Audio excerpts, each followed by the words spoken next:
ಕಲ್ಪನೆ ಮಾಡಿಕೊಳ್ಳಿ, ಒಂದು ಸುಂದರವಾದ ರಾಜ್ಯ. ಆ ರಾಜ್ಯದಲ್ಲಿ ಕಳೆದ 1 ವರ್ಷದಿಂದ ಬರೀ ಬೆಂಕಿಯ ಜ್ವಾಲೆ, ರಕ್ತ ದೋಕುಳಿ ಮತ್ತು ಸಾವು ನೋವಿನ ಚೀರಾಟ. ಹೌದು, ಎಲ್ಲಿ ನೋಡಿದ್ರೂ ಅಮಾಯಕರ ಹೆಣಗಳು, ಮನೆ ಮಠ ಕಳೆದುಕೊಂಡು ಬೀದಿಗೆ ಬಿದ್ದ ಲಕ್ಷಾಂತರ ಜನ. ಸಾಮಾನ್ಯ ಪೊಲೀಸರ ಕೈಯಲ್ಲಿ ಈ ಹಿಂಸಾಚಾರವನ್ನ ಕಂಟ್ರೋಲ್ ಮಾಡಲು ಸಾಧ್ಯವೇ ಆಗ್ತಾ ಇಲ್ಲ. ಪರಿಸ್ಥಿತಿ ಸಂಪೂರ್ಣ ಕೈಮೀರಿ ಹೋಗಿದೆ. ದೇಶವೇ ಬೆಚ್ಚಿ ಬೀಳುವಂತಹ ಭೀಕರ ಪರಿಸ್ಥಿತಿ. ಆದರೆ ಈಗ ಈ ರಕ್ತಪಾತಕ್ಕೆ ಬ್ರೇಕ್ ಹಾಕಲು, ಶತ್ರುಗಳನ್ನ ಕಾಡಿನಲ್ಲಿಯೇ ಹುಡುಕಿ ಬೇಟೆಯಾಡಲು ಭಾರತದ ಅತ್ಯಂತ ಘಾತಕ, ಅತ್ಯಂತ ಭಯಾನಕ ಮತ್ತು ಮಾಯಾವಿ ಪಡೆ ಮಣಿಪುರದ ಕಾಡುಗಳಿಗೆ ಎಂಟ್ರಿ ಕೊಟ್ಟಿದೆ. ಯಾರಿವರು? ಕಾಡಿನಲ್ಲಿ ಹಕ್ಕಿ ಹಾರಿದ್ರೂ ಇವರ ಕಣ್ಣಿನಿಂದ ತಪ್ಪಿಸಿಕೊಳ್ಳೋದಕ್ಕೆ ಸಾಧ್ಯವಿಲ್ಲ. ಇವರು ಬರೀ ಕಮಾಂಡೋಗಳಲ್ಲ, ಶತ್ರುಗಳ ಪಾಲಿನ ಸಾಕ್ಷಾತ್ ಮೃತ್ಯು ದೇವತೆಗಳು.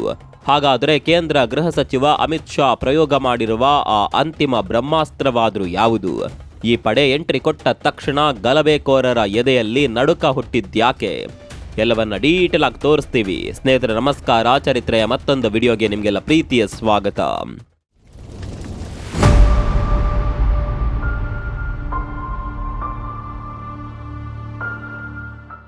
ದೇಶದ ಆಂತರಿಕ ಭದ್ರತೆಯ ಇತಿಹಾಸದಲ್ಲಿ ಇದೊಂದು ರೋಚಕ ಅಧ್ಯಾಯ.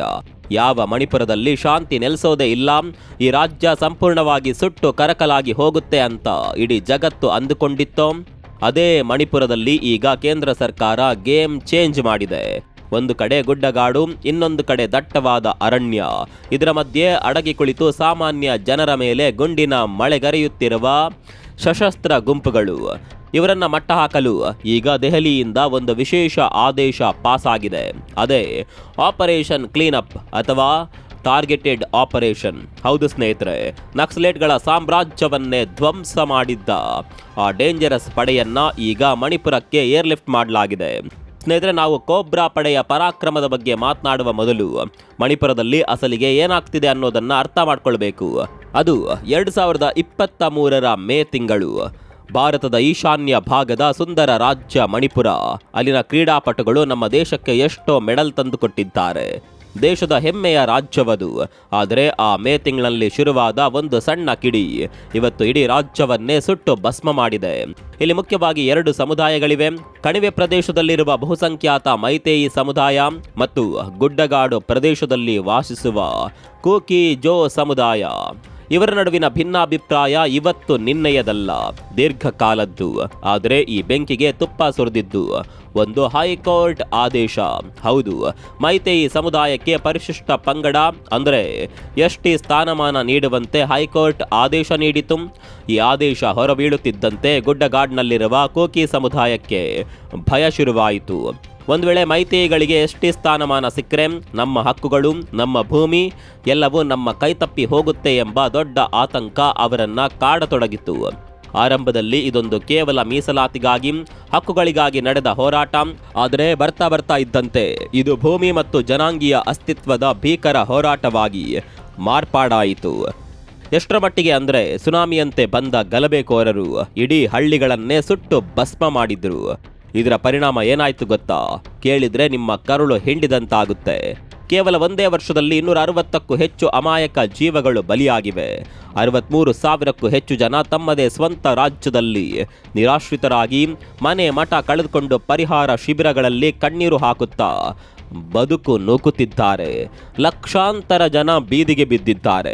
ಸಾಮಾನ್ಯ ಪೊಲೀಸರು ಈ ಹಿಂಸಾಚಾರವನ್ನ ತಡೆಯಲು ಹೋದ್ರೆ ಅವರ ಮೇಲೆಯೇ ದಾಳಿ ನಡೆಯುತ್ತಿದೆ. ಪರಿಸ್ಥಿತಿ ಸಂಪೂರ್ಣವಾಗಿ ಹತೋಟಿ ಮೀರಿ ಹೋಗಿದೆ. ಇಲ್ಲಿ ಗಲಭೆ ಮಾಡ್ತಿರೋದು ಕೇವಲ ಕಲ್ಲು ತೂರುವ ಸಾಮಾನ್ಯ ಜನ ಅಂತ ಅಂದುಕೊಂಡಿದ್ದೀರಾ? ಇಲ್ಲವೇ ಇಲ್ಲ. ಮಣಿಪುರದ ಪರಿಸ್ಥಿತಿ ಎಷ್ಟು ಸಂಕೀರ್ಣವಾಗಿದೆ ಅಂದರೆ ಅಲ್ಲಿ ಬೆಟ್ಟದ ಮೇಲೆ ಕುಳಿತು ಜನರ ಮೇಲೆ ಗುಂಡಿನ ಮಳೆಗರೆಯುತ್ತಿರುವುದು ಸಾಮಾನ್ಯ ಗಲಭೆಕೋರರಲ್ಲ.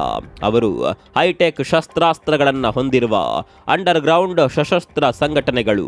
ಹೌದು ಸ್ನೇಹಿತರೆ, ಇವರು ಬೆಟ್ಟದ ಮೇಲಿಂದ, ದಟ್ಟವಾದ ಕಾಡಿನಿಂದ ಸಾಮಾನ್ಯ ಜನರ ಮೇಲೆ, ಭದ್ರತಾ ಪಡೆಗಳ ಮೇಲೆ ಅಟ್ಯಾಕ್ ಮಾಡ್ತಾ ಇದ್ದಾರೆ.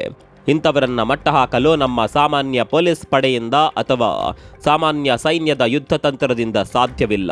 ಯಾಕಂದ್ರೆ ಇದು ಮೈದಾನದಲ್ಲಿ ನಡೆಯುವ ಯುದ್ಧವಲ್ಲ, ಇದು ಕಾಡಿನ ಕತ್ತಲಲ್ಲಿ ನಡೆಯುವ ಗೆರಿಲ್ಲಾ ಯುದ್ಧ. ಇದೇ ಕಾರಣಕ್ಕೆ ಈ ಹಿಂಸಾಚಾರಕ್ಕೆ ಬ್ರೇಕ್ ಹಾಕಲು ಕೇಂದ್ರ ಗೃಹ ಸಚಿವಾಲಯ ಮತ್ತು ಅಮಿತ್ ಶಾ ಅವರು ದೀರ್ಘಾಲೋಚನೆ ಮಾಡಿ ಕೊನೆಗೂ ತಮ್ಮ ಅಂತಿಮ ಅಸ್ತ್ರವನ್ನ ಪ್ರಯೋಗ ಮಾಡಿದ್ದಾರೆ. ಅದೇ CRPFನ ಹೆಮ್ಮೆಯ ಮೋಸ್ಟ್ ಡೇಂಜರಸ್ ಕೋಬ್ರಾ ಕಮಾಂಡೋ ಪಡೆ. ಹೌದು ಸ್ನೇಹಿತರೆ, ಇವತ್ತು ಮಣಿಪುರಕ್ಕೆ ಭಾರತ ಸರ್ಕಾರದ ಅತ್ಯಂತ ಘಾತಕ ಮತ್ತು ಮಾಯಾವಿ ಪಡೆ ಎಂಟ್ರಿ ಕೊಟ್ಟಿದೆ. ಪಶ್ಚಿಮ ಬಂಗಾಳದಿಂದ 207ನೇ ಕೋಬ್ರಾ ಬೆಟಾಲಿಯನ್ ಮತ್ತು ಅಸ್ಸಾಂನಿಂದ 210ನೇ ಕೋಬ್ರಾ ಬೆಟಾಲಿಯನ್ ಈಗ ಮಣಿಪುರದ ಕಾಡುಗಳಿಗೆ ಶಿಫ್ಟ್ ಆಗಿದೆ. ನೀವು ಕೇಳಬಹುದು, ಈ ಕೋಬ್ರಾ ಕಮಾಂಡೋಗಳು ಯಾರು, ಇವರೇನ್ ಅಷ್ಟು ಡೇಂಜರ ಅಂತ? ಖಂಡಿತ ಸ್ನೇಹಿತರೆ, ಈ ಕೋಬ್ರಾ ಪಡೆಯ ಬಗ್ಗೆ ನೀವು ತಿಳಿಯಲೇಬೇಕು. ನಿಮ್ಮ ಮೈ ರೋಮಾಂಚನವಾಗುತ್ತೆ. ಕೋಬ್ರಾ ಅಂದ್ರೆ commando battalion for resolute action. ಇವರನ್ನ ಸೃಷ್ಟಿ ಮಾಡಿದ್ದೆ ಕಾಡಿನ ಯುದ್ಧಕ್ಕಾಗಿ, ಅಂದ್ರೆ ಜಂಗಲ್ ವಾರ್ಫೇರ್. ನೆನಪಿದೆಯಾ? 2008-9 ಸಮಯದಲ್ಲಿ ಭಾರತದ ರೆಡ್ ಕಾರಿಡಾರ್, ಛತ್ತೀಸ್ಗಢ, ಜಾರ್ಖಂಡ್ ಅಂತಹ ರಾಜ್ಯಗಳಲ್ಲಿ ನಕ್ಸಲೇಟ್ಗಳು ಮತ್ತು ಮಾವೋವಾದಿಗಳು ಅಕ್ಷರಶಃ ಅಬ್ಬರಿಸ್ತಾ ಇದ್ರು. ನಮ್ಮ ಭದ್ರತಾ ಪಡೆಗಳಿಗೆ ಕಾಡಿನೊಳಗೆ ಹೋಗಿ ಆಪರೇಷನ್ ಮಾಡೋದು ದೊಡ್ಡ ಸವಾಲಾಗಿತ್ತು. ಆಗ ಭಾರತ ಸರ್ಕಾರ ಒಂದು ವಿಶೇಷ ಪಡೆಯನ್ನ ಕಟ್ಟಲು ನಿರ್ಧಾರ ಮಾಡುತ್ತೆ. ಕಾಡಿನ ಭಾಷೆ, ಕಾಡಿನ ಯುದ್ಧ ಮತ್ತು ಶತ್ರುಗಳನ್ನ ಕತ್ತಲಲ್ಲಿಯೇ ಮುಗಿಸುವ ಶಕ್ತಿ ಇರುವ ಪಡೆಯನ್ನ ಹುಟ್ಟಾಕುತ್ತೆ. ಅದೇ ಈ ಕೋಬ್ರಾ. ಇವತ್ತು ಭಾರತದಲ್ಲಿ ಒಟ್ಟು 10 ಕೋಬ್ರಾ ಬೆಟಾಲಿಯನ್ಗಳಿವೆ. ಪ್ರತಿಯೊಂದು ಬೆಟಾಲಿಯನ್ನಲ್ಲೂ ಸುಮಾರು 1000 ಜನರ ಅತ್ಯಂತ ಕಟ್ಟುನಿಟ್ಟಾದ ಕಠಿಣ ತರಬೇತಿ ಪಡೆದ ಕಮಾಂಡೋಗಳಿರ್ತಾರೆ.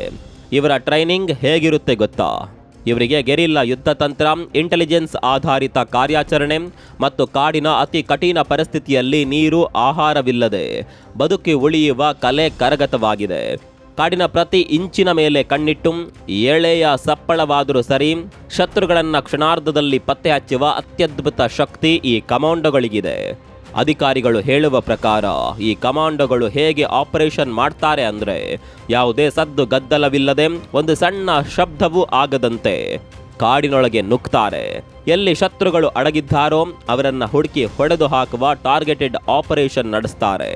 ಒಮ್ಮೆ ಇವರು ಕಾಡಿಗೆ ಇಳಿದ್ರೆ ಶತ್ರುಗಳಿಗೆ ತಾವು ಸಾಯುತ್ತಿದ್ದೇವೆ ಅನ್ನೋದು ಗುಂಡು ತಗುಲಿದ ಮೇಲೆಯೇ ಗೊತ್ತಾಗೋದು. ಅಷ್ಟು ಸೈಲೆಂಟ್ ಆ್ಯಂಡ್ ಡೆಡ್ಲಿ ಇವರ ಪಡೆ. ಇದು ಕೇವಲ ಭದ್ರತಾ ನಿಯೋಜನೆ ಅಲ್ಲ ಸ್ನೇಹಿತರೆ, ಮಣಿಪುರದಲ್ಲಿ ಅಡಗಿ ಕುಳಿತಿರುವ ಆ ಸಶಸ್ತ್ರ ಗುಂಪುಗಳ ಪಾಲಿಗೆ ಬಾರಿಸಿದ ಮೃತ್ಯು ಗಂಟೆ.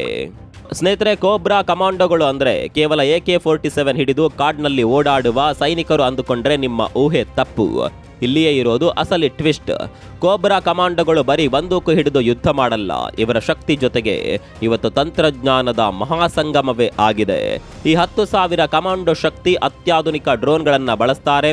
ರಾತ್ರಿಯ ಕತ್ತಲಲ್ಲಿಯೂ ಹಗಲಿನಂತೆ ನೋಡಬಲ್ಲ ನೈಟ್ ವಿಷನ್ ಕ್ಯಾಮೆರಾಗಳು ಮತ್ತು ಶತ್ರುಗಳ ಸಂವಹನವನ್ನ ಕಟ್ ಮಾಡುವ ಸಿಗ್ನಲ್ ಜಾಮರ್ಗಳನ್ನು ಆಪರೇಟ್ ಮಾಡೋದ್ರಲ್ಲಿ ಇವರು ನಿಸ್ಸೀಮರು. ಯೋಚನೆ ಮಾಡಿ, ಮಣಿಪುರದ ದಟ್ಟವಾದ ಬೆಟ್ಟಗಳ ಮೇಲೆ ಒಮ್ಮೆ ಈ ಕೋಬ್ರಾ ಕಮಾಂಡೋಗಳು ಕಣ್ಣಿಟ್ರೆ ಸಾಕು, ಎಲ್ಲಿಯೋ ಒಂದು ಮೂಲೆಯಲ್ಲಿ ಹಕ್ಕಿ ಹಾರಿದ್ರು ಆ ಇನ್ಫಾರ್ಮೇಶನ್ ನೇರವಾಗಿ ಕಮಾಂಡೋಗಳ ವಾರ್ ರೂಮ್ಗೆ ತಲುಪುತ್ತೆ. ಇಂತಹ ಮಾಯಾವಿ ಪಡೆಯ 207ನೇ ಮತ್ತು 210ನೇ ಬೆಟಾಲಿಯನ್ಗಳು ಈಗ ಮಣಿಪುರದಲ್ಲಿ ತಮ್ಮ ಬೂಟಿನ ಸದ್ದು ಮಾಡುತ್ತಿವೆ. ಇನ್ನು ಕೆಲವೇ ವಾರಗಳಲ್ಲಿ ಈ ಬೆಟ್ಟ ಗುಡ್ಡಗಳಲ್ಲಿ ಇವರ ಆಪರೇಷನ್ ಶುರುವಾಗಲಿದೆ. ಇದನ್ನ ಕೇಳಿಯೇ ಈಗ ಮಣಿಪುರದಲ್ಲಿ ಗಲಭೆಕೋರರ ಎದೆಯಲ್ಲಿ ನಡುಕ ಹುಟ್ಟಿದೆ. ಯಾಕಂದ್ರೆ ಈ ಹಿಂದೆ ಇದೇ ಕೋಬ್ರಾ ಕಮಾಂಡೋಗಳು ನಕ್ಸಲರ ಅತಿದೊಡ್ಡ ಕೋಟೆಗಳನ್ನೇ ಧ್ವಂಸ ಮಾಡಿದ್ರು. ಆದರೆ ಸ್ನೇಹಿತರೆ, ಇಲ್ಲೊಂದು ದೊಡ್ಡ ಪ್ರಶ್ನೆ ಕಾಡ್ತಾ ಇದೆ.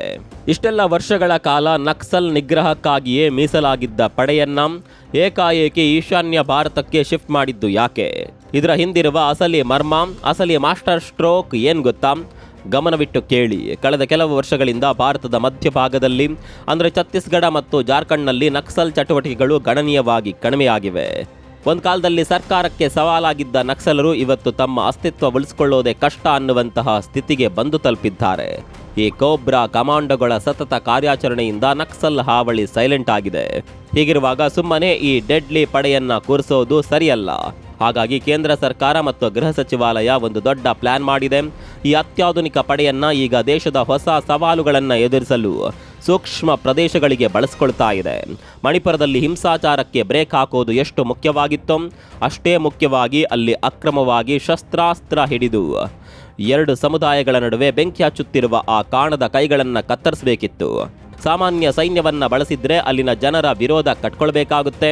ಆದರೆ ಇಂತಹ ಎಲೈಟ್ ಕಮಾಂಡರ್ಗಳು ಕಾಡಿನೊಳಗೆ ಅಡಗಿರುವ ಕ್ರಿಮಿನಲ್ಗಳನ್ನು ಮಾತ್ರ ಟಾರ್ಗೆಟ್ ಮಾಡಿ ಹೊಡೆದುರುಳಿಸ್ತಾರೆ. ಹಾಗಾದ್ರೆ ಮುಂದೇನು?